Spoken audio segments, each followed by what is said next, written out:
wabarakatuh. Berjumpa lagi dengan saya Epi Yulisma, calon guru penggerak dari angkatan 9 dari SMP Negeri 1 Dente Teladas, Kabupaten Tulang Bawang. Kali ini saya tidak sendiri, saya ditemani oleh Bapak Andri. Beliau adalah guru PJOK di SMP Negeri 1 Dente Teladas. Assalamualaikum Pak Andri. Waalaikumsalam warahmatullahi wabarakatuh. Bagaimana kabarnya hari ini? Alhamdulillah sehat. Alhamdulillah ya Pak, kita hari ini adakan percakapan pra-observasi sebelum saya amati jalannya proses pembelajaran yang Bapak lakukan di kelas ataupun di luar kelas atau di lapangan. Sebelumnya saya melakukan supervisi kelas ya Pak ya. Adapun yang dilakukan, tujuan supervisi ini adalah untuk mengetahui ataupun mengevaluasi jalannya pembelajaran yang Bapak lakukan. Kenapa kita hari ini melakukan percakapan pra-observasi, yaitu sebagai awal sebelum Bapak melakukan kegiatan pembelajaran akan lebih siap dan lebih percaya diri sehingga memberikan pembelajaran yang terbaik bagi murid. Begitu ya Pak ya? Ada beberapa pertanyaan yang ingin saya sampaikan kepada Bapak.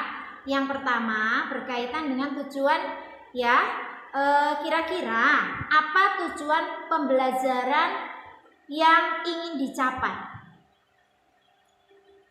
Berdasarkan rancangan pembelajaran yang saya tuliskan di sini ada dua. Yang pertama, kita mempraktikkan aktivitas keterampilan variasi gerak spesifik dan fungsional, permainan dan olahraga, mengoper, menangkap, menggiring dan menembak dalam permainan bola basket sesuai dengan potensi dan kreativitas yang dimiliki oleh peserta didik. Kemudian yang kedua, menganalisis aktivitas keterampilan variasi gerak spesifik dan fungsional, permainan dan olahraga, mengoper, menangkap, menggiring dan menembak dalam permainan bola basket sesuai dengan potensi dan kreativitas yang dimiliki oleh peserta didik. Begitu Bu. Jadi ada dua tujuan pembelajaran yang ingin Bapak capai ya. Nah, bagaimana dengan area pengembangan yang ingin Bapak capai atau ingin Bapak lakukan secara observasi? Baik Bu, untuk area pengembangannya sendiri mungkin saya menggunakan dua Bu di bagian pengetahuan dan keterampilan Bu.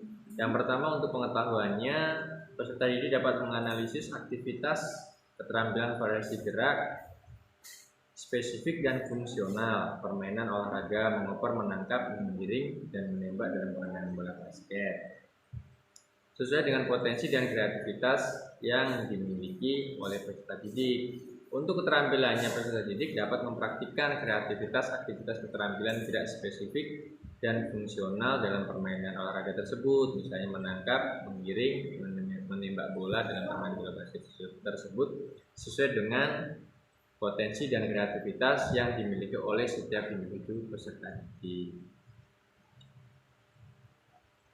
Baik ya Pak ya, jadi area pengembangannya adalah di bagian aspek pengetahuan dan aspek keterampilan pada siswa ya Pak ya.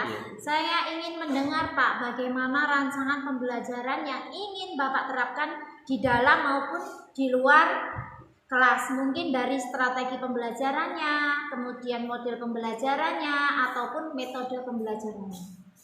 Baik Bu, untuk strategi yang saya gunakan adalah pembelajaran berdiferensiasi berdasarkan pembelajaran kesiapan siswa yang diintegrasikan dengan pembelajaran sosial emosional dalam pembelajaran kesiapan siswa. Nah, kemudian saya akan membuat pembagian kelompok sesuai dengan kemampuan, keterampilan, dan keaktifan siswa ya Bu. Dan untuk model yang saya menggunakan model project atau project based learning Bu. Untuk model dan metodenya mungkin saya menggunakan diskusi, kemudian bisa tanya jawab dan juga praktik langsung Bu. Baik ya Pak ya. Jadi rencana yang akan Bapak terapkan dalam pembelajaran di dalam ataupun di luar kelas menggunakan pembelajaran berdiferensiasi yang diintegrasikan dengan pembelajaran sosial emosional menggunakan model project atau PJBL ya Pak. Kemudian menggunakan metode diskusi kelompok, kemudian tanya jawab, kemudian praktek juga. Nah, yang selanjutnya bagaimana dengan media pembelajaran yang akan Bapak pergunakan di dalam ataupun di luar kelas?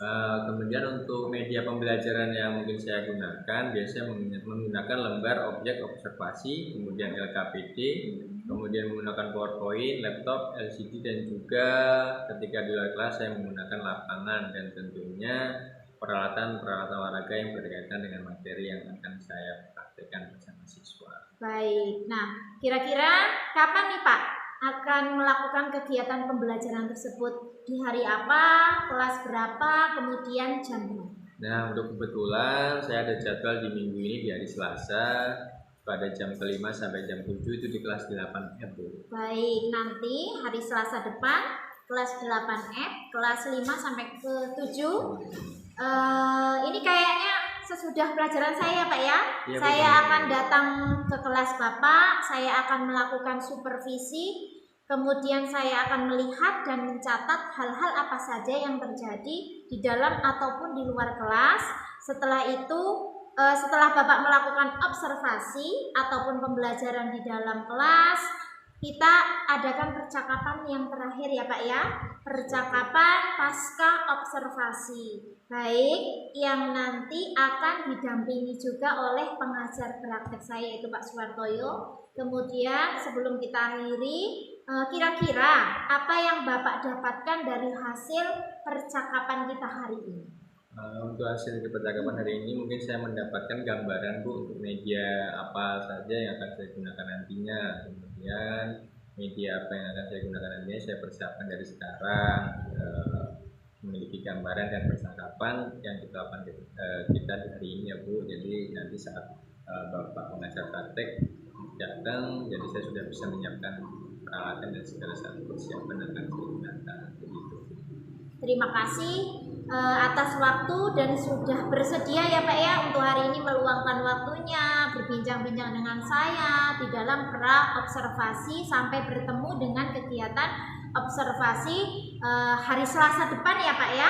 Ibu, siap. Demikian kita hari ini sampai bertemu di kegiatan observasi kelas dan juga percakapan pasca observasi.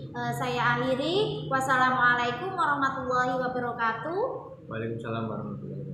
Terima kasih Pak Andri ya.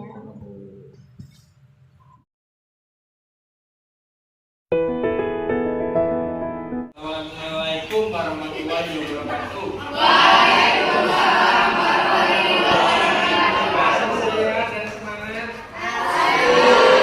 Walaupun sudah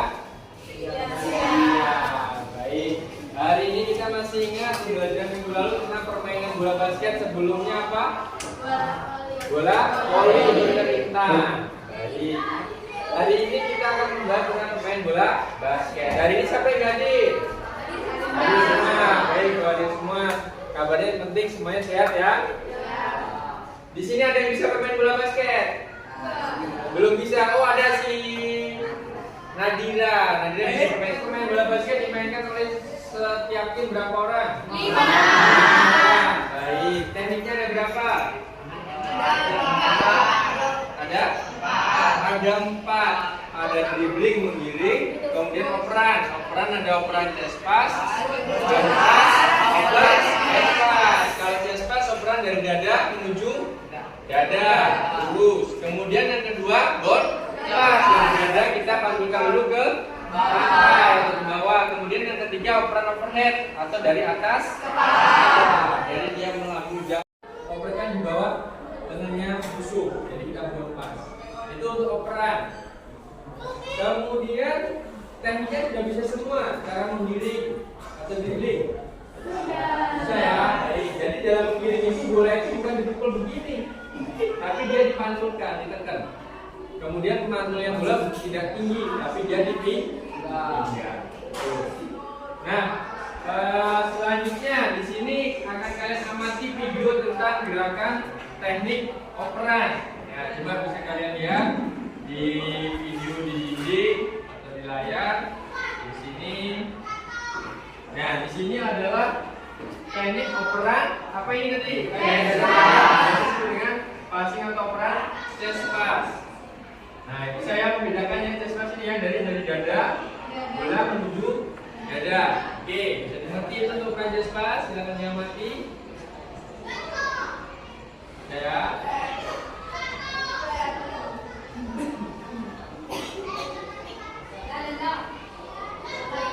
Nah, yang kedua adalah gerakan Jespas. Yang tadi yang sudah Bapak sampaikan. Dia ada gerakan memantul dulu bolanya ke lantai sebelum diterima oleh teman kita atau tim kita. Ini saat kita operan Jespas. Atau yang disebut dengan operan pantul. Untuk Jespas selanjutnya. Nah, ini yang overhead pass dari atas kepala nih bolanya. Dia ngambil dari atas kepala bolanya. Nah, ini dilempar jauh. Itu untuk 3 jenis operan. Dari situ bisa dimengerti? Oke, kalau bisa. Baik, di sini juga ada gambar. Yang pertama gambar apa ini? Yang kedua ini Jespas, yang dari dada. Yang ini Jespas, yang ini Jespas. Bisa ya? Baik, di sini akan saya bagi kelompok. Ada 4 kelompok. Berarti nanti silakan kalian jelaskan dalam LKPD ini atau lembar kerja ini. Silakan diskusikan dengan kelompokmu bagaimana tentang teknik dalam operan bermain bola basket ini. Misalnya nanti kelompok 1 nanti akan membahas tentang dribbling, bagaimana dribbling. Kelompok 2 bagaimana point pass, 3 chest pass, kelompok 4 ada overhead pass. Jadi ngerti ya? Oke, baik, ini kelompok 1 silakan. Oke, kelompok 3 dan 4 apa? Nah, silakan dengan kelompoknya bisa berdiskusi. Silakan nanti dikerjakan sesuai dengan hasil diskusimu tentang teknik yang sudah. Baik, selesai semua tugasnya? Ya, baik. Kalau sudah, mari kita dari kelompok saya, kelompoknya apa? Kelompok. Saya akan Medi Putra dari kelompok 3 akan menjelaskan tentang Jespas. Jespas merupakan salah satu dari 3 operan dalam permainan bola basket. Cara melakukan Jespas yaitu adalah dengan memantulkan bola ke bawah. Kemudian bola akan mengarah ke teman atau rekan. Terima kasih untuk kelompok bola basket. Kita minggu depan jangan lupa tugasnya dikerjakan yang di lembar kerja dan tentang ganda dan juga minggu depan kita akan masuk praktek ke lapangan dengan teknik tersebut. Baca, ada yang mau ditanyakan lagi? Ya. Waktu sudah siap, sudah selesai sidang untuk sholat duhur. Silakan bisa sholat. Bapak Ibu, assalamualaikum warahmatullahi wabarakatuh.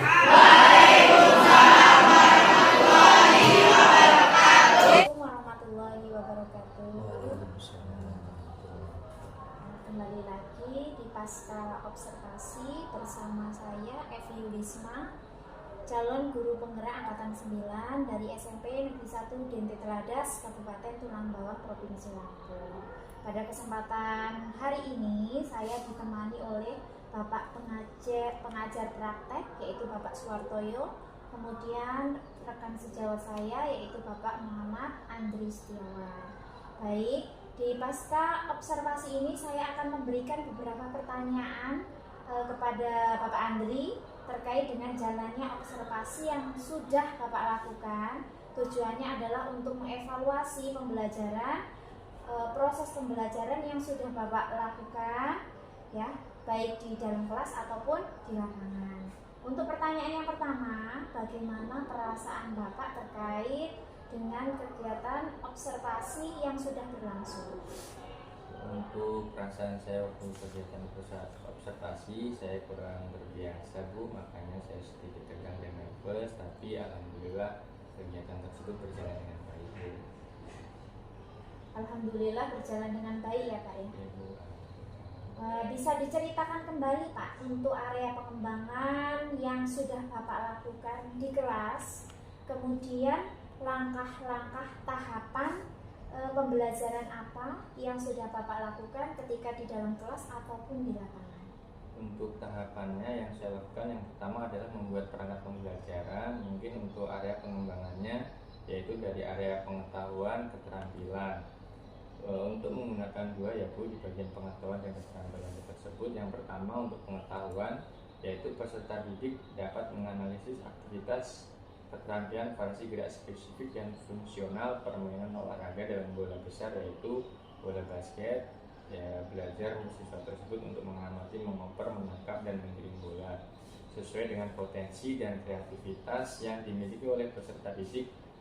Untuk keterampilannya, peserta didik dapat mempraktikkan aktivitas keterampilan variasi gerak spesifik dan fungsional permainan olahraga bola basket, yaitu mengoper, menangkap, dan menggiring sesuai dengan potensi dan kreativitas yang dimiliki oleh peserta didik. Seperti itu Bu.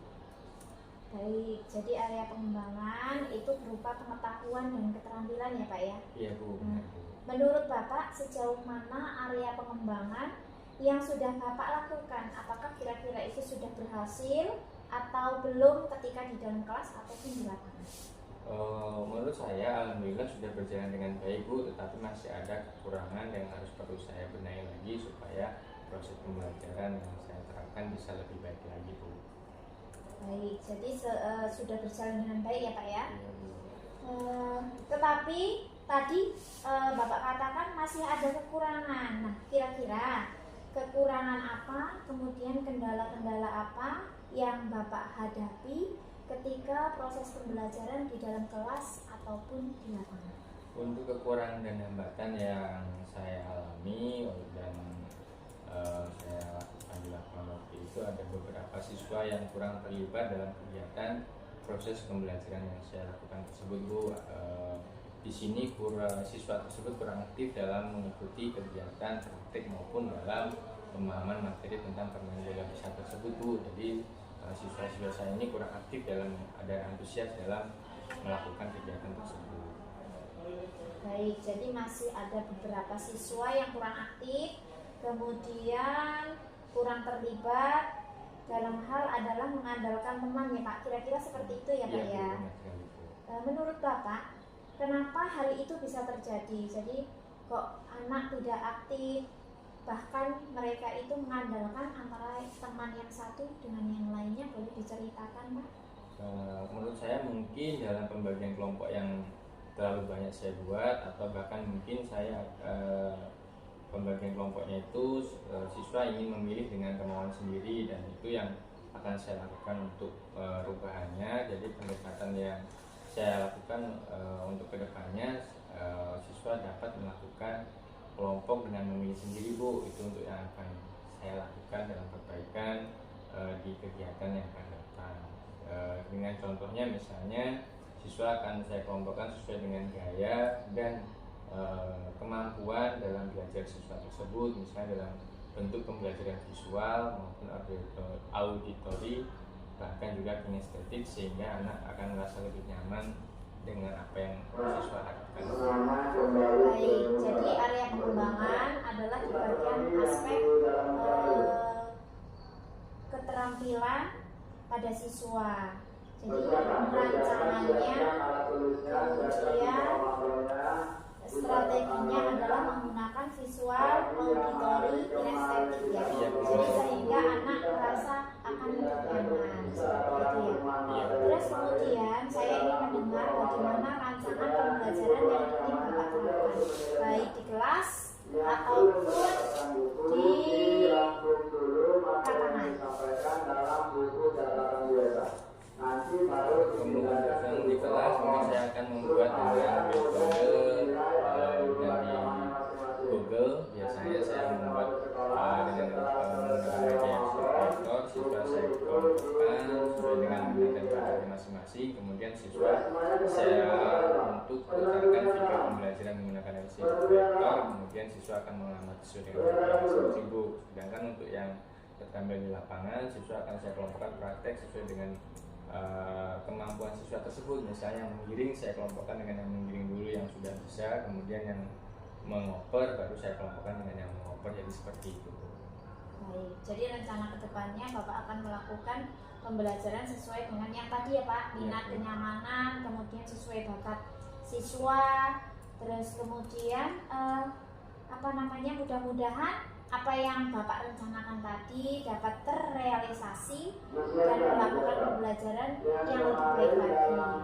Terus kemudian saya akan menunggu cerita-cerita dari Bapak, apakah rencana tersebut sudah terrealisasi atau belum. Menurut Bapak saya akan bertanya sekali lagi, kapan nih kira-kira perubahan yang ingin Bapak lakukan supaya apa yang Bapak sampaikan itu bisa terlaksana? Untuk waktunya insya Allah akan saya lakukan segera mungkin Bu, biar untuk lebih saya mempunyai model pembelajaran yang baru. Jadi seperti itu. Jadi segera ya insya Allah. Mungkin kalau untuk sekarang ini masih belum ya Pak ya? Belum. Karena masih ujian dan bentar lagi juga libur. Mungkin bisa dilakukan untuk awal semester ya Pak ya? Insya Allah akan saya laksanakan. Baik, terima kasih banyak atas jawaban-jawaban dari Bapak Andri. Mudah-mudahan apa yang sudah Bapak rencanakan akan segera terrealisasikan. Terima kasih kembali ya Pak ya.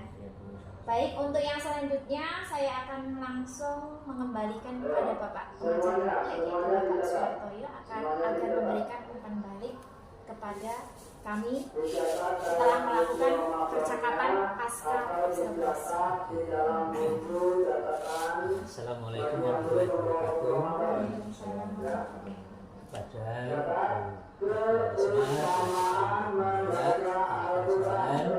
kepada Bapak Andri selaku guru yang diobservasi dalam supervisi akademik yang sudah dilakukan oleh Ibu Evi pada tahap sebelumnya, yaitu Bapak mengajar pelajaran penjaskes. Ibu Evi sudah melakukan pra-observasi ya, sudah melakukan observasi, dan hari ini adalah pasca observasi. Itu merupakan tahapan-tahapan di dalam supervisi akademik. Nah, dalam kali ini yaitu pasca observasi tadi sudah dilakukan dengan baik oleh Bu Evi, dan Pak Andri juga sudah menjawab apa yang ditanyakan oleh Pak Yudhisma tentang kegiatan observasi yang sudah dilakukan dengan baik. Nah, di sini saya minta izin memberikan catatan dari Bu Evi selaku observer yang melakukan observasi ya terhadap Bapak Andri. Di sini dalam pasca observasi yang pertama yang dilakukan adalah menanyakan kepada Pak Andre ya, apa yang sudah dilakukan dan kendala apa yang dialami tadi sudah disampaikan ya, sudah disampaikan. Terus dalam teknik coaching itu memang tidak boleh menggunakan bahasa kira-kira. Dalam coaching harus menggunakan bahasa yang pasti, diyakini bahwa itu merupakan suatu pemikiran yang akan dilakukan.